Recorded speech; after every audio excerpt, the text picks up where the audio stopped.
मेरे पसीने छूटे जा रहे थे, सिर्फ यही सोच सोच कर कि मेरी जेठानी बिना मेरे जेठ के प्रेग्नेंट कैसे हो गई।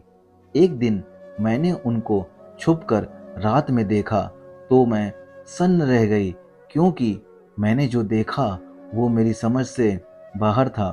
मेरी जेठानी अपने प्राइवेट पार्ट पर कुछ लगा रही थी। उसके बाद तो उन्होंने हद ही पार कर दी। मेरी ग्रेजुएशन हो चुकी थी, घर में मेरी शादी की चर्चा शुरू हो चुकी थी। मेरे पापा किसी रिश्तेदार से बात कर रहे थे कि हमारी बेटी गौरी के लिए कोई अच्छे लड़के की तलाश कर रहे हैं।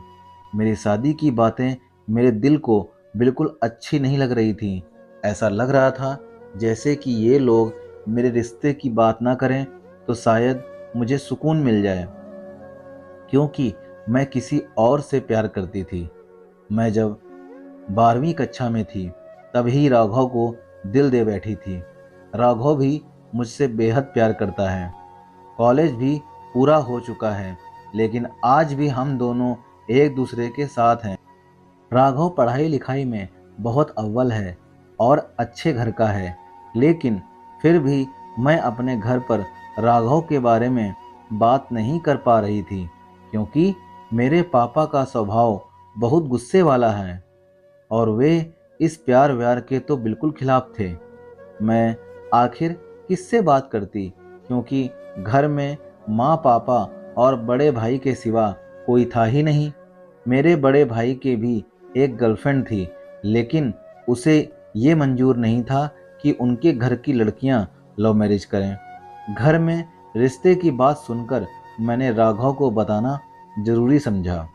दूसरे दिन मैंने राघव से मिलने का प्लान बनाया। राघव से मिलने के बाद मैंने राघव को सब कुछ बताया कि घर में मेरे रिश्ते की बात चल रही है। ये सुनकर राघव तिलमिला उठा और घबरा सा गया, क्योंकि वो मुझसे बहुत प्यार करता था और मैं किसी और की हो जाऊं ये उसे कतई मंजूर नहीं था। राघव ने मुझे भागकर शादी करने को कहा, लेकिन ये बात मैं उसकी नहीं मान पाई, क्योंकि भले ही मैं राघव से शादी करना चाहती थी, लेकिन अपने माँ पापा से भी बहुत प्यार करती थी। मैं भागकर उनकी इज्जत पर दाग नहीं लगाना चाहती थी। खैर, जैसे तैसे मैं राघव से बात करके घर पर आई। आते ही माँ ने कहा कि देखो बेटी, गौरी कल तुम्हें लड़के देखने वाले आ रहे हैं। लड़का सरकारी नौकरी करता है और वह भी आएगा खुद तुम्हें देखने, इसलिए तुम अपने अच्छे साज श्रृंगार की तैयारी आज से ही शुरू कर दो। सुनकर मेरे तो रोंगटे खड़े हो गए, क्योंकि मैं राघव के सिवा किसी और के बारे में सोचूं ये मुझे जरा भी मंजूर नहीं था। मैंने तुरंत राघव को फ़ोन लगाया और सब बताया। राघव ने कहा कि तुम कैसे भी करके कल जो देखने आ रहे हैं उनसे ये कहलवा देना कि तुम उन्हें पसंद नहीं हो, उसके बाद मैं अपने आप देख लूँगा। मैंने कई तरीके सोचे कि ऐसा क्या करूं कि उन लोगों को मैं पसंद ना आऊं। खैर, दूसरे दिन उनका आना हुआ और चाय नाश्ता करने के बाद सब लोगों ने लड़के और मुझे अकेले में कुछ बातें करने को कहा। हम लोग छत पर चले गए।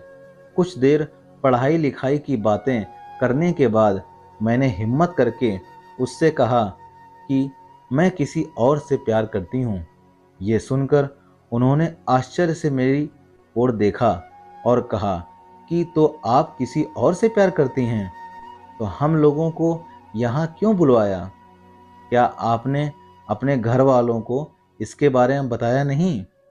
मैंने कहा, मेरे पापा को ये सब मंजूर नहीं है, इसलिए मैं उन्हें कुछ भी ना बता सकी, लेकिन अगर आप मना कर दें तो शायद मेरी बहुत हेल्प हो जाएगी। वह लड़का अच्छे विचार वाला था, इसीलिए मेरी बात को समझ गया। उसने नीचे जाकर कहा कि मुझे लड़की पसंद नहीं है, क्योंकि इसके और मेरे विचार, रहन सहन का तरीका बहुत अलग हैं। ये सुनकर सब लोगों को बहुत धक्का सा लगा। फिर वो लोग चले गए, पर मेरे पापा बहुत गुस्से में आ चुके थे। खैर, कुछ दिन यूं ही निकले। तभी एक दिन हमारे घर पर हमारे गांव के अंकल आए, जो रिश्ते करवाने का काम करते हैं। उन्हें देखते ही मेरा दिल घबराने लगा कि कहीं ये कोई रिश्ता लेकर तो नहीं आए हैं। आखिर वही हुआ, वो मेरे लिए रिश्ता लेकर आए थे। पापा से बातें की और कहा कि अच्छा लड़का है, पढ़ाई में अच्छा है, जॉब लग जाएगा और परिवार भी अच्छा है। कल हम लोग उन्हें देखने चलेंगे। पापा भी सहमत हो गए। दूसरे दिन सब लोग लड़का देखने निकल गए। तभी राघव का कॉल आया मेरे पास। वो बड़ा खुश लग रहा था। कहने लगा कि देखा मेरा कमाल। मैं कुछ समझी नहीं। फिर उसने कहा कि तुम्हारे यहाँ लड़का देखने जा रहे हैं। वो लड़का और कोई नहीं, मैं ही हूँ। मुझे विश्वास नहीं हुआ। फिर राघव ने कहा कि तुम्हारे गांव के जो अंकल हैं वो मेरे मामा जी के दोस्त हैं। तभी मैंने अपने मामा जी से बात की और उन्होंने उन अंकल से बात की और वो तुम्हारे घर आ गए। राघव कहने लगा कि बस अब उन लोगों को हमारा घर परिवार सब पसंद आ जाए, और इतना बोलकर कॉल कट कर दिया। अब क्या था, मेरी खुशी का कोई ठिकाना नहीं था, लेकिन साथ ही एक डर भी था कि कहीं पापा को राघव या उसका परिवार पसंद नहीं आया तो। लेकिन जैसे तैसे पूरा दिन निकला।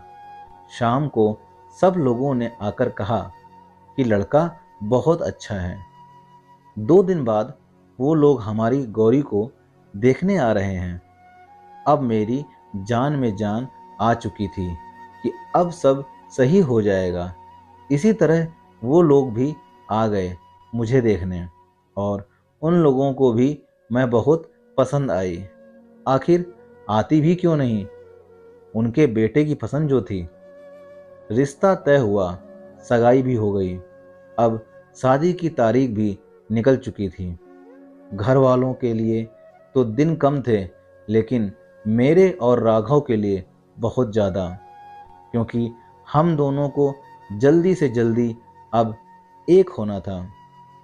खैर, जैसे जैसे दिन निकल गए और आखिर हमारी शादी का दिन आ चुका था।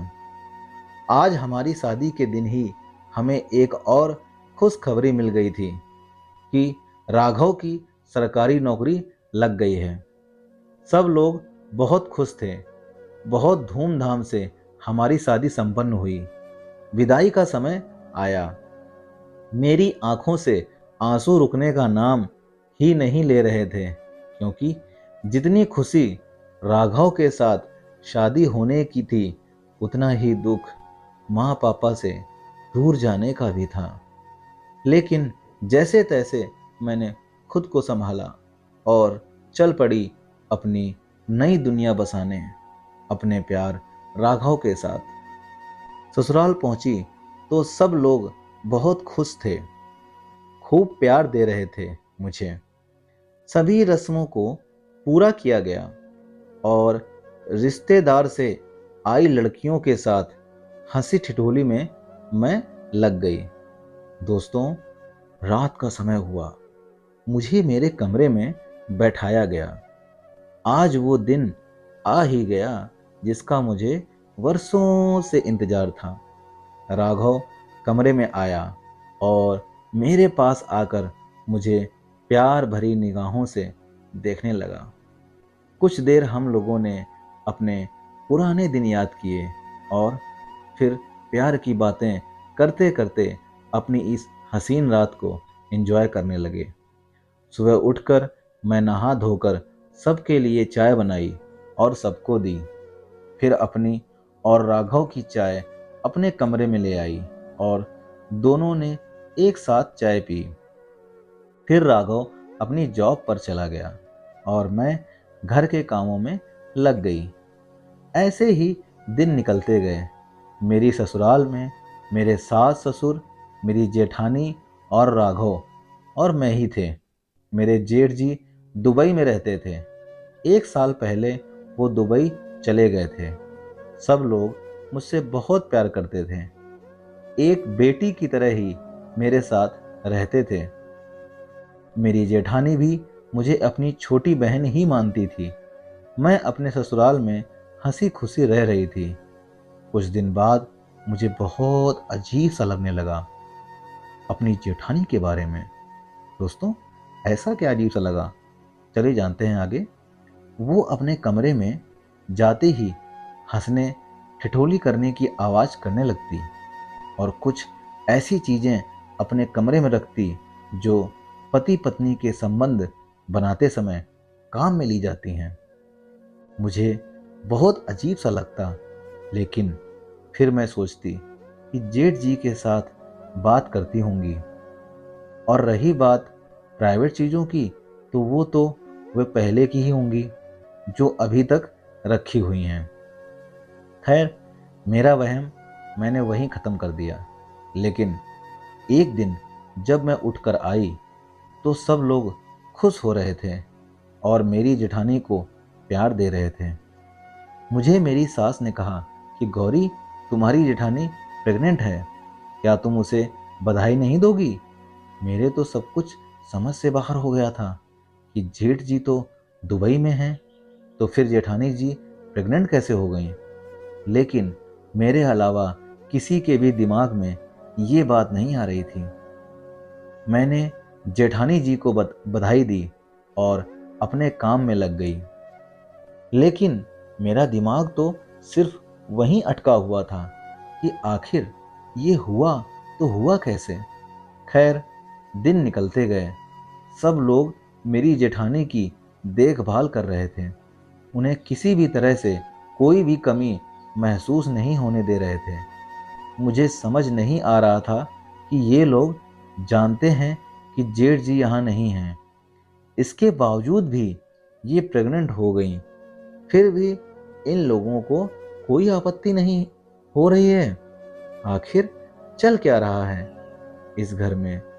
मैंने राघव से भी पूछने की कोशिश की, लेकिन उसने भी किसी बहाने से बात को टाल दिया। अब मैंने अपनी जेठानी पर नज़र रखनी शुरू कर दी। एक दिन मैंने उनका पीछा किया और उनके रूम के बाहर की खिड़की से झांककर सब देखना चाहा। तो मैंने देखा कि मेरी जेठानी अपने कमरे में अपने कपड़े उतार कर अपने बाथरूम में चली गईं। उनके हाथ में वो सब सामान था जो एक पति पत्नी संबंध बनाते समय इस्तेमाल करते हैं। ये सब देखकर मैं तो मानो पागल सी हुए जा रही थी। ये सोच सोच कर कि आखिर क्या चल रहा है ये। दोस्तों, मैं रोजाना अपनी जेठानी पर नज़र रखने लगी। जब भी वो बाहर जाती तो भी मैं उनका पीछा करती थी और घर पर भी उन पर नज़र रखती थी। मैंने उनकी एक और बात भी पकड़ ली थी कि वो कभी भी सब लोगों के साथ खाना नहीं खाती थी। वो अपना खाना अपने कमरे में डालकर ले आती थी और खाना भी इतना कि 2 लोग खाएं। मेरी जेठानी अकेली इतना खाना कैसे खा सकती थी? दिखने में तो वो बिल्कुल दुबली पतली सी थी। अब तो मेरे सिर पर एक भूत सा सवार था कि कैसे भी करके मुझे ये पता लगाना है कि आखिर क्या बात है ऐसी।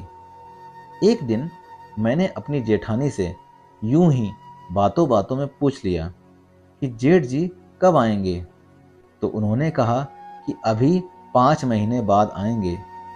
उनके जवाब से मुझे थोड़ी घबराहट सी लगी। मैंने फिर रात को अपनी जेठानी का पीछा करते हुए उनको देखने का प्रयास किया। फिर मैंने जो देखा उसके बाद तो मेरे पैरों तले से जमीन ही खिसक गई थी। मैंने देखा कि मेरी जेठानी अपने प्राइवेट पार्ट पर कुछ लगाकर मसल सी रही हैं। फिर वो अपने बेड पर चली गईं, लेकिन वहाँ पर अंधेरा सा होने की वजह से मैं कुछ देख नहीं पाई। मैं अपने कमरे में आ गई। वो सब देखकर मेरी हालत बहुत खराब हो चुकी थी। मैं यही सोचकर दुखी हो रही थी कि बेचारे जेठ जी वहाँ इन लोगों के लिए कमाई कर रहे हैं और यहाँ ये जेठानी जी उनको धोखा दे रही हैं। पता नहीं क्या क्या हरकतें कर रही हैं। बस ये सब सोचते सोचते मुझे अपने सास ससुर पर भी गुस्सा आ रहा था कि वो लोग सब कुछ जानते हुए भी इनका साथ क्यों दे रहे हैं। वो लोग तो ऐसे पेश आते हैं जैसे कुछ हुआ ही ना हो। लेकिन मैं ये सब बर्दाश्त करने वाली नहीं थी। दोस्तों, मुझे अब पूरी सच्चाई सामने लेकर आनी ही थी और मैंने बिना सोचे समझे पूरे घर वालों को आंगन में बुलाया और जेठानी जी के बारे में सवाल करने लगी। सब लोगों ने मुझे शांत होने को कहा, लेकिन मैं अपने गुस्से पर काबू नहीं कर पाई। तभी राघव आ जाता है और सब लोगों को चुप करवाकर मुझसे कहता है कि तुम्हें सच जानना है तो सुनो। राघव कहने लगा कि मेरा भाई कोई दुबई नहीं गया है, जबकि वो तो यहीं रहता है हमारे घर में। ये सुनकर मैं तो जैसे हक्की बक्की सी रह गई। फिर मेरे जेठ भी कमरे से बाहर आ गए थे। मेरी सास मुझसे कहने लगी कि कुछ महीनों पहले मेरे बड़े बेटे की कुछ दोस्तों के साथ लड़ाई हो गई थी, जिसमें किसी और ने सामने वाले का खून कर दिया था, लेकिन नाम मेरे बड़े बेटे का आ गया उसमें। इसलिए ये घर में ही छुपकर रहने लगा जब तक कि असली कातिल पकड़ा ना जाए। इसीलिए सब लोगों को हमने ऐसे बोल दिया कि ये दुबई चला गया है और अब तुम्हारी जेठानी इसी के बच्चे की माँ बनने वाली है। ये खाना अपने पति के साथ खाती थी और कमरे में। फिर मेरी सास कहने लगी कि हमने तुम्हें ये सब इसलिए नहीं बताया कि तुम अभी अभी शादी करके आई हो। अभी तक तुमने अच्छी तरह से ससुराल को समझा भी नहीं है, इसलिए ये सब बता देंगे तो तुम घबरा जाओगी। ये सब बातें सुनने के बाद अब मेरे पास बोलने को कुछ भी नहीं था। मैं पछतावा कर रही थी कि मैंने बिना जाने बिना सोचे समझे अपनी बहन जैसी जेठानी पर इतना गंदा शक किया। दोस्तों, अब मेरे पास अफसोस करने के अलावा कुछ भी नहीं बचा था। तो शक ऐसी चीज़ है दोस्तों कि वो किसी के भी रिश्तों को ख़राब कर सकती है। तो बिना सोचे समझे किसी के बारे में गलत नहीं सोचना है और ना ही उस पर कोई गलत आरोप लगाना है। दोस्तों, ये कहानी आपको कैसी लगी कमेंट करके बताइएगा और चैनल को लाइक सब्सक्राइब शेयर कीजिएगा। मिलते हैं अगली कहानी, तब तक जय हिंद।